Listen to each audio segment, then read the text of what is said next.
Você consegue imaginar o seu aniversário mais esperado se transformando em um pesadelo diante dos seus olhos? Meu aniversário de 18 anos, um dia que deveria ter sido repleto de alegria, risos e o aconchego da família, foi destruído por uma mensagem de partir o coração. A festa foi cancelada. Mas por trás do motivo, minha irmã ficou chateada porque a viagem dela foi cancelada. Esconde-se uma complexa teia de favoritismo, quebra de confiança e segredos familiares ocultos, enterrados nas profundezas do que parecia ser uma família perfeita. Não se tratava apenas de uma festa cancelada, era traição, gritos silenciosos abafados por uma fachada de paz. Gritei, levantei-me e lutei com todas as minhas forças, apesar da feroz oposição dos meus pais e da minha irmã. Esta batalha não era apenas por um aniversário, era por justiça, pelo direito de ser amado e respeitado. Quando as tensões atingiram o auge, meu avô, a figura que eu antes considerava apenas uma sombra na história da nossa família, apareceu como um salvador, iluminando a crueldade que eu sofria. Ele me defendeu, expondo a negação dos meus pais e mudando tudo da noite para o dia. Mas a luta não havia terminado. Minha irmã, a filha de ouro que sempre teve o apoio deles, continuou-me perseguindo, ameaçando e tentando controlar minha vida de forma implacável, forçando-me a confiar em uma amiga próxima e a me manter firme contra a violência. Você ouvirá sobre os pedidos de desculpas falsos, as tramas dos meus pais e minha firme determinação em impor condições para me proteger. Esta história não é apenas dor e mágoa. É crescimento a partir de feridas, uma jornada para recuperar a força interior e, finalmente, a esperança por um futuro melhor. Minha história poderia ser a de qualquer pessoa, a história de quem se sentiu abandonado, incompreendido ou tratado injustamente pela própria família. Você já passou por algo assim? Conte-me nos comentários abaixo de onde você está assistindo e compartilhe como essa história te tocou. Enquanto crescia, vivi na sombra da minha irmã, a chamada criança de ouro. Para o mundo exterior, éramos apenas irmãs, talvez com os altos e baixos de sempre. Mas, atrás de portas fechadas, eu era invisibilizada, a que se sentia menor, menos digna, menos vista. Tudo começou com as menores coisas, coisas que pareciam triviais, mas se acumularam como pedras pesadas no meu coração. A última fatia de pizza? Sempre dela. Roupas novas? Ela ganhou as marcas da moda, eu herdei suas roupas de segunda mão, às vezes gastas e desbotadas. Disseram-me que eu tinha que ter meu próprio estilo, nunca copiar o dela, embora, no fundo, eu só quisesse pertencer. Quando os amigos vinham, eu observava de longe meus pais mimando-a, verificando se ela precisava de alguma coisa, enquanto eu mergulhava em um silêncio cada vez mais profundo. A solidão me consumia todos os dias. Lembro-me de noites olhando para o teto, me perguntando por que o amor dos meus pais parecia condicional. Dado livremente a ela, mas racionado para mim como um recurso escasso. A pior parte era ouvir as comparações sussurradas, os suspiros de decepção quando eu não correspondia a um padrão invisível. Minha irmã, 5 anos mais velha, tinha um privilégio que eu jamais poderia acessar. E sempre que eu tentava me manifestar, era ignorada. Eu era muito sensível ou muito dramática. Até meus parentes mais próximos pareciam cegos a essa divisão invisível, ou talvez tivessem optado por não enxergar. Internalizei a mensagem, meus sentimentos não importavam. Foi uma traição silenciosa, íntima e cruel, uma lenta erosão do meu espírito. E, no entanto, apesar de tudo isso, uma pequena chama de esperança sobreviveu dentro de mim. Agarrei-me a ela, desesperada por acreditar que merecia mais justiça, mais respeito, mais amor. Mas a cada sacrifício que eu fazia, a cada momento em que eu me comprometia, parecia que aquela chama tremulava, ameaçava se extinguir. Uma das poucas pessoas que notou minha luta foi meu melhor amigo, alguém que sempre esteve ao meu lado, mesmo quando eu mal encontrava forças para me defender. Ele enxergava através dos sorrisos que eu usava como armadura e compreendia as batalhas que eu travava em silêncio. Certa vez, ele me disse: "Você não precisa se contentar com menos. Você merece lutar pela sua própria felicidade." Suas palavras ficaram gravadas em mim, silenciosas, mas fortes. Mas as rachaduras na fachada da minha família acabaram-se alargando, levando àquela noite dolorosa, a noite em que minha tristeza cuidadosamente contida explodiu, mudando tudo. À medida que a tempestade se aproximava, eu ainda não sabia que esse seria o ponto de ruptura, o momento em que feridas silenciosas seriam abertas, quando a escuridão interior finalmente seria confrontada e quando a vida me forçaria a seguir um novo caminho. O dia em que completei 18 anos deveria ser uma celebração. Um marco, um rito de passagem, um momento em que todos os meus sonhos pareciam estar ao meu alcance. Em vez disso, descambou para o caos e a tristeza, uma noite em que o mundo pareceu-me trair da maneira mais pessoal possível. A manhã começou com uma esperança frágil.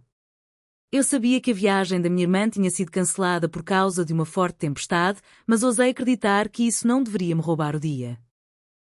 Eu havia passado semanas planejando, meus pais haviam prometido uma grande festa, os convites foram enviados e eu imaginava as risadas dos amigos enchendo a casa.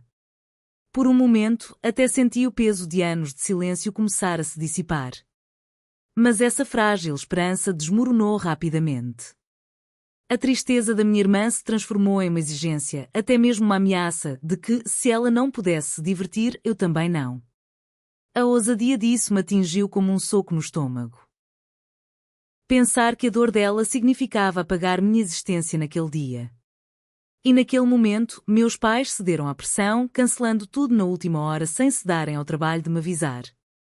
Em vez disso, fiquei sozinha, esperando em vão por convidados que nunca chegavam, engolida por um silêncio mais alto que qualquer barulho de festa. Quando finalmente confrontei meus pais, suas desculpas soaram como traição. Disseram que cancelaram porque minha irmã era frágil e que era cruel comemorar quando ela estava machucada. No entanto, a portas fechadas, eu me senti invisível, descartada como uma peça de um jogo cruel que nunca consenti em jogar. A raiva e a dor dentro de mim explodiram. Anos me sentindo em segundo plano explodiram em um grito que encheu a casa. Minhas palavras eram ásperas, cruas e indomáveis. Acusei-os de favoritismo, negligência e hipocrisia.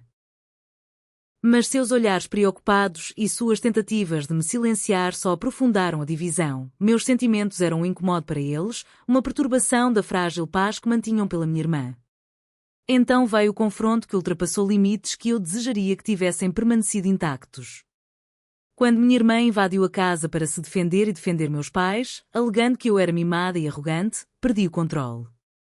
A briga se tornou física. Como se anos de feridas emocionais precisassem de uma batalha visível para manifestar o que havia sido enterrado dentro de mim.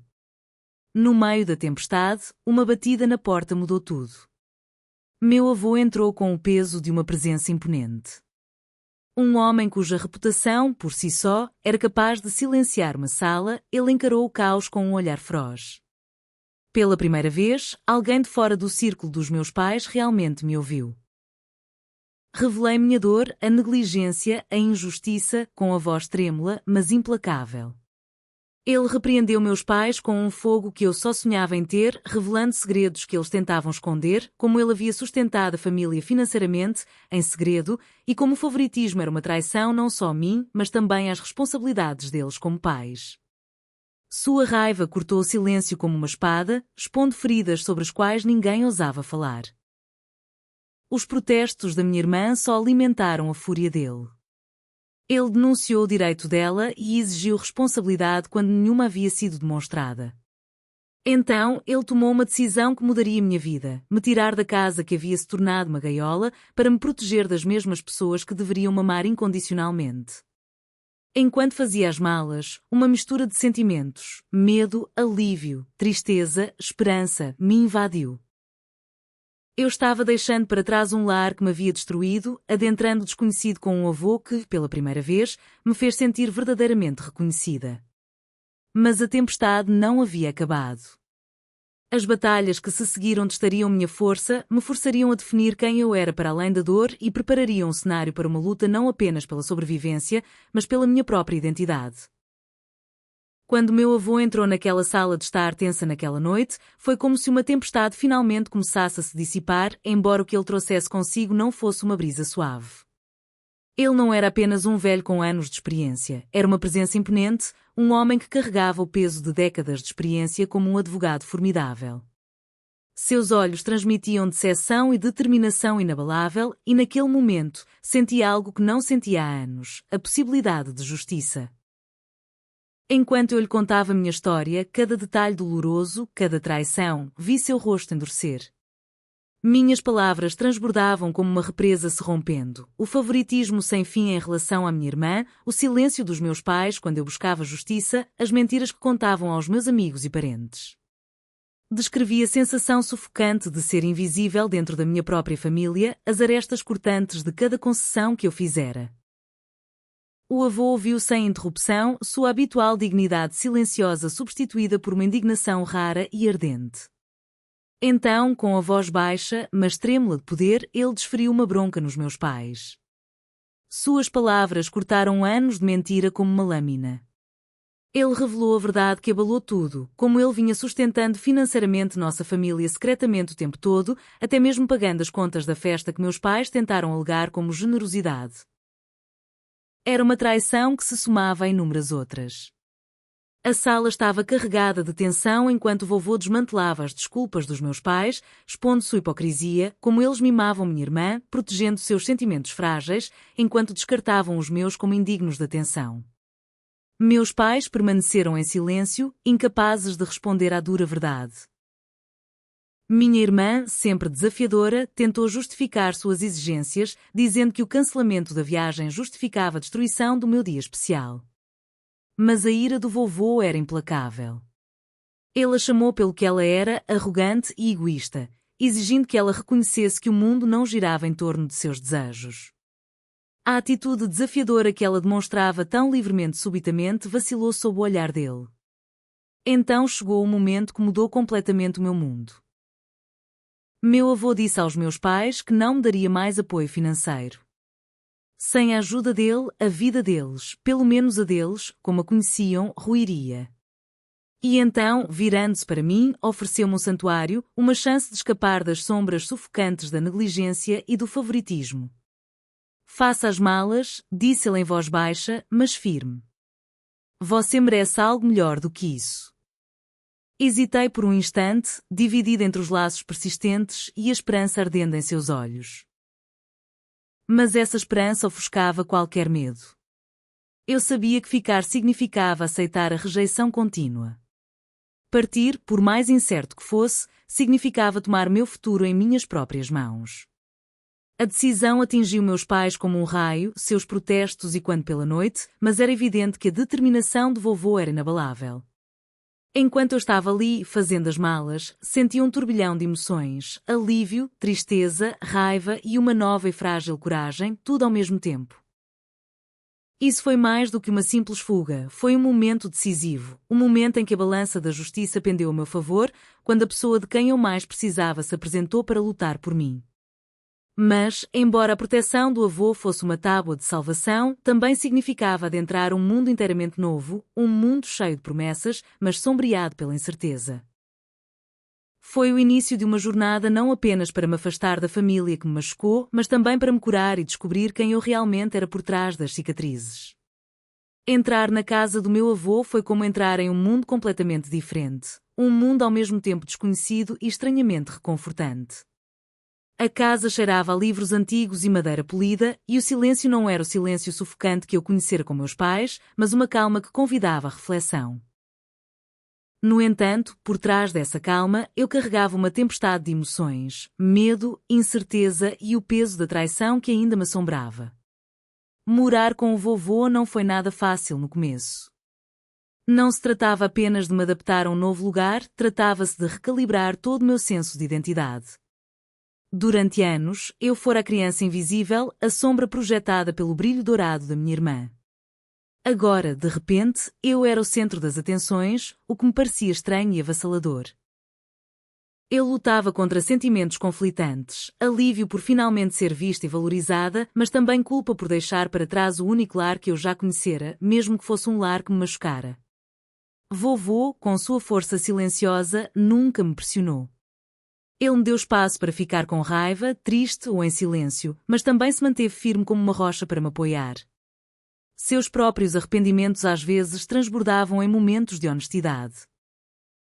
Ele admitia como desejava ter agido antes, como se arrependia de não ter me protegido da dor.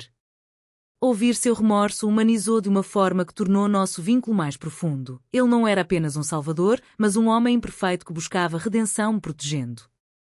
E então veio meu melhor amigo, aquele que esteve ao meu lado antes, sempre pronto com uma presença firme. Quando ele chegou em casa, as paredes pareciam menos assustadoras. Ele se tornou uma ponte conectando meu passado e presente, me lembrando que eu não estava sozinha, que eu podia confiar novamente. Ele me ajudou a enxergar além das feridas, me encorajando a reconstruir minha confiança e esperança para o que estava por vir.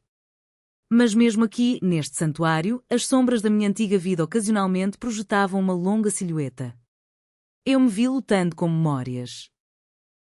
Flashbacks de momentos em que a negligência dos meus pais havia-me ferido profundamente, momentos de solidão e traição. Às vezes, eu me refugiava em silêncio, lutando com um turbilhão de emoções que parecia vasto demais para controlar. No entanto, a presença paciente do vovô era sempre uma luz constante nesses momentos sombrios, guiando-me gentilmente em direção à cura. Lentamente, os muros que eu havia construído ao redor do meu coração começaram a ruir. Comecei a imaginar meu futuro. Não como uma mera fuga, mas como uma chance de prosperar. Candidaturas para a faculdade e sonhos de independência preenchiam meus dias, me dando um senso de propósito além da dor. Comecei a me ver não como uma vítima, mas como alguém capaz de remodelar seu destino. Nosso relacionamento também floresceu com nuances. Conversas tranquilas durante o chá da tarde, risadas compartilhadas que aqueciam os dias mais frios e momentos em que as palavras não eram necessárias, mas a conexão era inconfundível. Meu avô me ensinou que a cura não era esquecer o passado, mas aprender a carregá-lo sem deixar que ele me definisse. No entanto, por mais reconfortante que fosse essa nova vida, eu sabia que o passado não estava completamente para trás. Os conflitos com minha irmã e meus pais estavam longe de serem resolvidos, espreitando no horizonte como uma tempestade prestes a retornar. Mesmo assim, com o vovô ao meu lado e minha própria força crescente, eu me sentia preparada para enfrentar o que viesse a seguir. Justamente quando eu pensava que fugir de casa traria paz, a luta estava longe de terminar, apenas havia mudado de forma. Minha irmã, a criança de ouro, não queria perder o controle, e meus pais também não. Suas vozes, antes abafadas a portas fechadas, agora se tornavam armas mais altas, apontadas diretamente para mim. O confronto começou inesperadamente em frente à casa do meu avô. Eu a vi esperando lá, silenciosa, me observando como uma tempestade prestes a desabar. Aquele pressentimento instintivo me dizia que algo estava errado. Pedi a um amigo próximo, meu fiel protetor e confidente, alguém que conhecia cada detalhe doloroso do meu passado, que me acompanhasse até em casa. Sua presença era um escudo, ele era minha âncora contra a ameaça iminente. Quando minha irmã finalmente falou, suas palavras foram venenosas. Ela se recusou a discutir questões familiares na frente de um estranho, mas isso não a impediu de me atacar, culpando-me por destruir a família, acusando-me de egoísmo e crueldade. Ela alegou que nossos pais estavam se afogando em estresse por minha causa, tentando me fazer sentir culpada e me submeter. Mas eu vi através de tudo. A lógica dela espelhava o que havia distorcido nossa dinâmica familiar desde o início. Se eu não consigo ser feliz, você também não consegue. Era a mesma ferroada amarga que ela usara para roubar minha comemoração de aniversário, a mesma arma forjada a partir do direito e da manipulação. Recusei-me a dignificá-la com uma conversa civilizada. Quando finalmente lhe disse, se eu não consigo ser feliz, você também não, ela explodiu, gritando, xingando, até que de repente atacou. Fui derrubado pelo peso do corpo dela e da minha mochila pressionando contra mim. O mundo girou por um instante enquanto a dor e o choque colidiam. Mas meu amigo estava lá, forte e inabalável. Ele nos separou fisicamente, segurando-a com uma força serena. Naquele breve, mas intenso momento, percebi que não estava mais sozinho, não estava preso em um sofrimento sem fim. Embora furioso e machucado, reagi com um tapa, uma posição simbólica, um limite traçado na areia. Disse-lhe claramente que, se ela tentasse me atacar novamente, eu não hesitaria em recorrer à justiça. De volta à casa do vovô, debatemos se deveríamos chamar a polícia, mas eu sentia que não valia a pena aprofundar as feridas familiares com batalhas judiciais. Ela já estava encurralada, as consequências em casa já estavam sendo duras. Enquanto isso, as mensagens dos meus pais inundavam, desculpas superficiais e insinceras, exigências revestidas de manipulação. Eles insinuavam que seu arrependimento era genuíno, mas distorciam tudo para me culpar diretamente. Quando impus uma condição clara, que só consideraria voltar se minha irmã se mudasse, eles a descartaram como fria e irracional. Sabendo o quanto dependiam do apoio financeiro do meu avô, observei, incrédula, suas verdadeiras prioridades emergirem: dinheiro em primeiro lugar, família em segundo. Mais tarde, eles me informaram secamente que não precisavam mais da ajuda do avô, efetivamente me excluindo de suas vidas. O ultimato doeu, mas não me surpreendeu mais. Eu respondi uma vez e depois os bloqueei. Aquele silêncio se tornou meu escudo. O fim da comunicação não foi apenas um muro, mas um renascimento, uma declaração firme de que eu não seria mais um peão no jogo deles. Apesar de tudo, a luta me transformou. A dor da traição forjou meu aço interior e cada insulto, cada ataque, solidificou a minha determinação de proteger minha paz e assumir o controle da minha vida nos meus próprios termos. Houve momentos de dúvida, solidão e arrependimento. Pois o significado de romper laços familiares é profundo. Mas eu sabia que essa batalha era necessária e cada cicatriz que ela deixava era um testemunho da minha força. Ao refletir sobre esta jornada tumultuada, do peso esmagador de me sentir invisível e indesejada às batalhas ferozes que destruíram minha família, percebo que a dor tem sido minha maior adversária e minha professora mais implacável. Cada ferida, cada desgosto, esculpiu camadas de resiliência em minha alma, moldando quem sou hoje. As traições me atingiram mais profundamente do que eu jamais imaginei. Ser rejeitado por aqueles que deveriam ter sido meus maiores aliados deixou cicatrizes que às vezes ainda doem em momentos de silêncio. No entanto, foi nessa dor que encontrei minha verdadeira força, uma determinação feroz de reescrever minha história e me recusar a ser definido por sua negligência.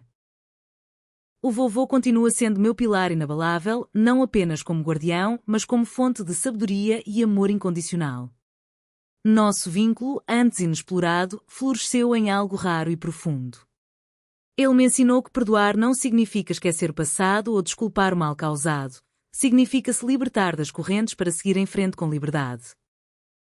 E embora eu ainda enfrente momentos de raiva por ele não ter intervindo antes, aprendi a ter empatia por suas próprias batalhas e a amá-lo intensamente, apesar das imperfeições. Nessa paz recém-descoberta, comecei a tecer uma vida que eu mesma havia criado. As cartas de aceitação da faculdade chegavam uma a uma, cada uma delas um portal para a independência e sonhos antes soterrados pelas sombras da família. Os amigos que fiz e o relacionamento que cultivei com meu namorado. Meu fiel confidente e protetor, tornaram-se âncoras neste novo capítulo. Eles me lembravam diariamente de que sou digna de amor, pertencimento e felicidade. No entanto, o crescimento não apagou as complexidades da família. Aprendi que a cura raramente é linear, é um mosaico de contratempos, avanços e escolhas difíceis. Ver minha irmã finalmente se mudar marcou um marco agridoce, não uma vitória sobre ela, mas uma retomada de espaço para mim. O afastamento dos meus pais, por mais amargo que fosse, cristalizou uma verdade dolorosa. Às vezes, amar significa abrir mão. Embora a estrada tenha sido brutal, a jornada moldou uma pessoa que se ergue mais, fala mais alto e vive com os olhos bem abertos. A criança que antes sussurrava sua dor na escuridão agora conta sua história com ousadia, para que outros que se sentem presos e invisíveis possam enxergar um caminho rumo à esperança. Se esta história ressoa com você, ou se você já enfrentou suas próprias batalhas dentro dos muros da família, convido você a compartilhar sua experiência nos comentários abaixo. Ninguém deve suportar a dor sozinho e, juntos, nossas histórias iluminam o caminho para a cura. Obrigada por se juntar a mim nesta jornada. A dor era real, as lutas implacáveis, mas também a esperança que me sustentou. E agora sei, mais do que nunca, que o futuro é meu para criar. Muito obrigada por assistir e fazer parte dessa jornada comigo. Se você achou esta história significativa, por favor, curta o vídeo e compartilhe com outras pessoas que possam se identificar ou se beneficiar com ele. Seu apoio realmente ajuda este canal a crescer e a alcançar mais pessoas. Não se esqueça de se inscrever se quiser ouvir mais histórias como essa, significa muito ter você aqui. E eu adoraria saber a sua opinião. Deixe um comentário abaixo com seu feedback, ideias ou até mesmo suas próprias experiências. Sua voz é importante e nos ajuda a criar conteúdo que realmente repercute. Obrigado novamente e aguardo ansiosamente para conectar-me com você no próximo vídeo.